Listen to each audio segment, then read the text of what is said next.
ખરેખર વિજયભાઈ માટે જ્યારે બોલવાની વાત આવે ત્યારે વિજયભાઈના નિધનથી હું એમ માનું છું કે વિજયભાઈના પરિવાર પૂરતી આ દુઃખની વાત નથી.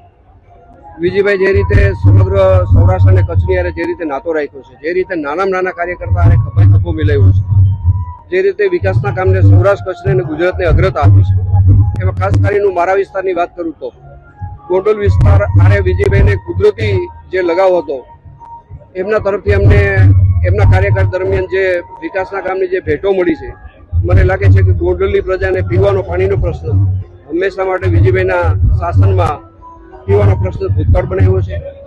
વિજયભાઈ મને હંમેશા એક નાના ભાઈના સ્વરૂપે જોયો છે. વિજયભાઈ મને રાજકીય રીતે ખૂબ જ હૂંફ આપી છે. વિજયભાઈની કાર્યશૈલી, કાર્ય પદ્ધતિ જે કાંઈ હતી, મારું ભણતર રાજકીય રીતે ઘડવામાં પણ સ્વર્ગસ્થ વિજયભાઈનો ખૂબ જ મોટો ફાળો હતો.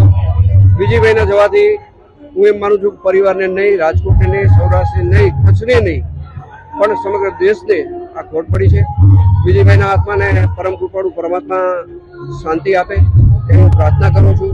એમના પરિવાર ઉપર જે દુઃખ આવી પડેલું છે એ દુઃખ સહન કરવાની પણ ઈશ્વર એમને શક્તિ આપે એવી પણ ઈશ્વરને પ્રાર્થના કરું છું. સૌનો આભાર. વિજયભાઈના મારી સાથેના સંભાળના તો એક દિવસના છે ભાઈ. વિજયભાઈ જ્યારે મને મુશ્કેલી પડી છે, મારા વિસ્તારને મુશ્કેલી પડી છે, ત્યારે હંમેશા વિજયભાઈ મારી હારે ખભે ખભો મિલાવ્યો છે. મેં તમને વેરી તળાવની જે વાત કરી, વિસ્તારની વાત કરવા માંગુ છું. મારા વિસ્તારને પીવાના પાણીનો પ્રશ્ન હંમેશા માટે એક કનડગતવાળો બની ગયો હતો. જે વાત મેં વિજયભાઈના ધ્યાને મૂકી, વિજયભાઈ મને તુરંત એટલે મહિના દિવસની અંદર સૌની યોજનાથી જોડીને વેરી તળાવ જે ભરતી થયું, મારું મોટામાં મોટું સ્મરણ છે.